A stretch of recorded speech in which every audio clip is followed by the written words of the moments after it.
Sharo. We Sharo. We mme wangu. Ewe. Jamani. Mama usafi. Niko nafanya usafi. Ndio mama. Mama uniambie mme wangu hiki ni nini? Hicho. Chai. Sivijui. Sivijui kabisa. Sivielewi. Yaani vitu viko kwenye suruali yako mme wangu unaniambia uvijui. Wewe unanifanyia hivi. Tonkabodi. Vimeingiaje sasa hivyo vitu? Mimi sivijui hivyo vitu. Kwa hiyo hivi ni vile ninakuuliza tena mme wangu. Hivyo. Sivijui mimi hivi. Sivielewi kabisa. Ninakuomba kwa kuwa uvijui. Naomba uniletee blender. Na uiweke kama maji nioshe. Blender? Blender yangu itaharibika. Kwani ni chafu kwani? Hai. Yaani blender yangu itakuja iharibike kwa ajili ya utanju. Naleta. Niletee hapa nisugue na sabuni. Sijui kipande cha sabuni kiko wapi. Niletee. Wewe kila kitu ukijui.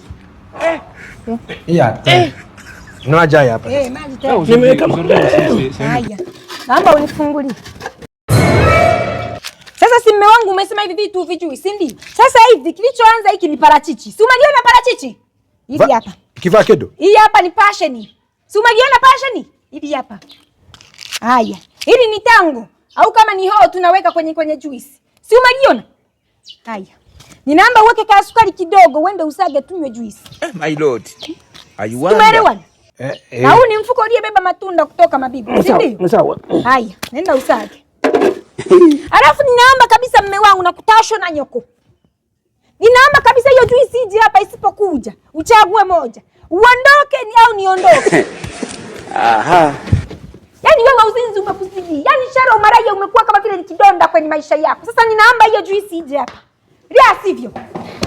Huwa inaonekana yani kulizika na mwanamke mmoja ameshindikana mpaka unataka ubadilishe dini. Sasa wakati unabadilisha dini Sharo, nitakubadilisha dini. Na kugambia. Yaani wewe mimi naweza nikafanya vya kijinga jinga. Mimi nimesoma. Ninajua. Yaani naomba hiyo. Yaani